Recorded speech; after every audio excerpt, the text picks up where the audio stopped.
Right now, though, we are talking to Republican representative of California's 22nd Congressional District, David Valadao, live from Washington, D.C. Hey, good morning, Congressman. Thank you for joining us.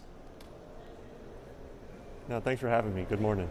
So it's been a minute since we've spoken to you, and I got to start you off with the obvious question here. How are you processing some pretty seemingly wild times in the U.S. House of Representatives right now? You know, obviously very unhappy with the situation. Really wish we wouldn't have gone to this point, and sadly 8 Republicans and 208 Democrats decided to throw the House into chaos, and now we've got to find a way out of it, and it's getting a little complicated getting there. How surprised were you earlier this month seeing your fellow congressman from here in the Central Valley, Kevin McCarthy, lose his seat as Speaker? You know, there's been a group out there that's been threatening this for a long time. They've been looking for an excuse, and apparently their excuse was the fact that we wouldn't hold our military pay hostage and force our military and our Homeland Security, our Border Patrol agents, everyone to go to work and not get paid.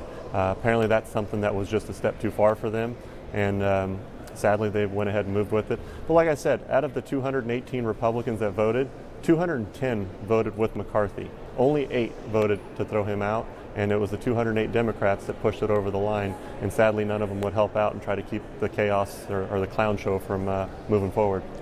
So yesterday we had a vote there. You voted in favor of Representative Jim Jordan of Ohio becoming the next Speaker of the House. Can you tell us why you voted for him?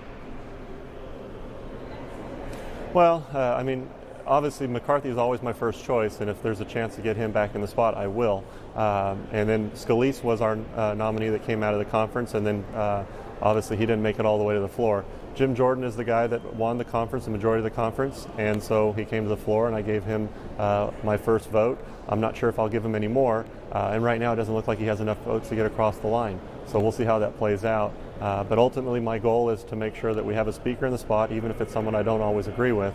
But we have to function as a government. I mean, with what's going on in the Middle East, what's going on in the Asia region, what's going on even in Armenia and Azerbaijan, all these things going on in the world, plus what's going on in our country itself. Fuel prices continue to rise, the administration failing. There's so many issues that we need to address. We can't not have a speaker, and we have to have someone in that role, and hopefully we get to that point quick.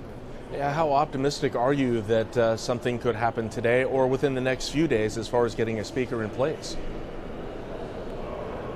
Well, today's going to be a little more complicated. I think they're going to have one more vote here in about 30 minutes.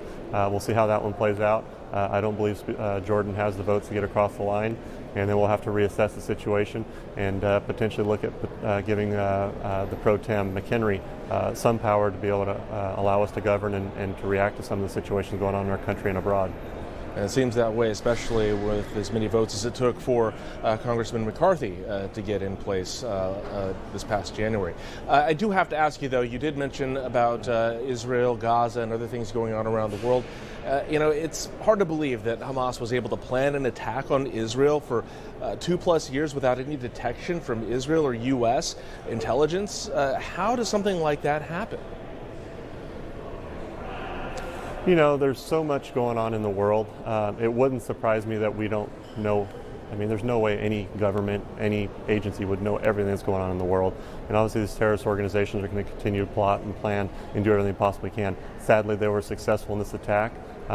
Hopefully we find out why there was a failure of intelligence there, and we get to address that. But right now I think our focus needs to be on getting our American citizens out and helping Israel defend itself against this terrorist organization.